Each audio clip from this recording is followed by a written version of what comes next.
Hey guys, this is Kenyatta Long here.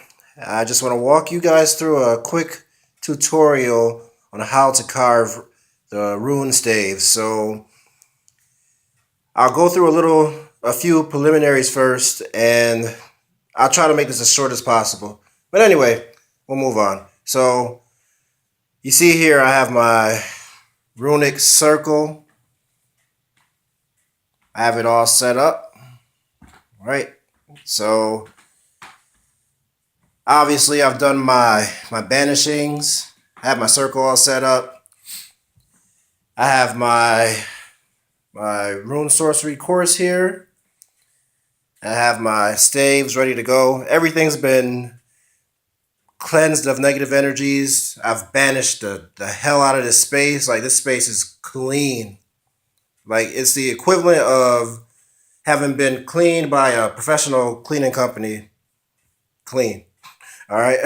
So I have everything all ready to go here, and just want to give you a few tips on how you can make some powerful rune staves that will serve you for the rest of your life, or as long as you live, or for as long as whatever. So anyway, first things first, of course, banish. So when I'm making the rune staves, or when I'm getting ready to do a ritual, I will actually do a lesser banishing ritual of the pentagram. I'll do that. I'll do the hexagram banishing ritual if I have time, and then I'll hallow the space with the hammer working from the rune sorcery course here. So again, even though you might not think, or let me back up. The more sensitive you are to the energies around you, the more you're going to want to banish. Because the more sensitive you are, the more of an antenna that you are to attract these energies. So you have to banish. You have to banish really good. So again, the higher the sensitivity, the more banishing you have to do. All right. So moving on, tip number 2. Once I've banished, I make sure to get myself into as a happy and positive state as possible. And the reason is because this is a joyous occasion. You're about to make something that will be a service to you and the people you love for the rest of your life. So, you want to bring that happy state, those happy energies into your ritual. So, tip 1, banish the hell out of your space, literally and figuratively. Tip 2, get happy. All right. So you see, I have my power oil here, right?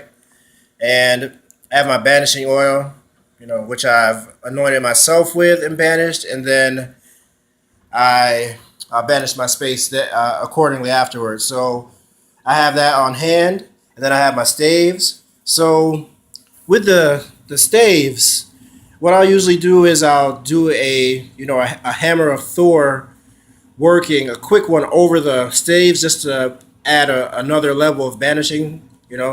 So you never can be too careful with banishing, right?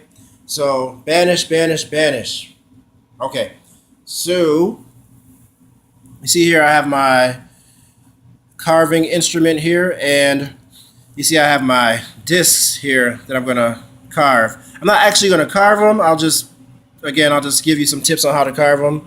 But this thing right here, this is awesome because it gives you precise carving, so you can get fine detail on your staves there. So you have more control when you're actually handling it, the carving instrument. And these discs, you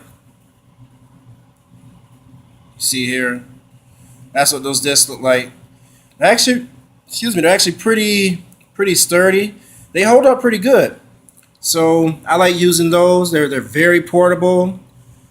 And once you get them energized, then you have a very powerful and clear doorway to access the runes. All right.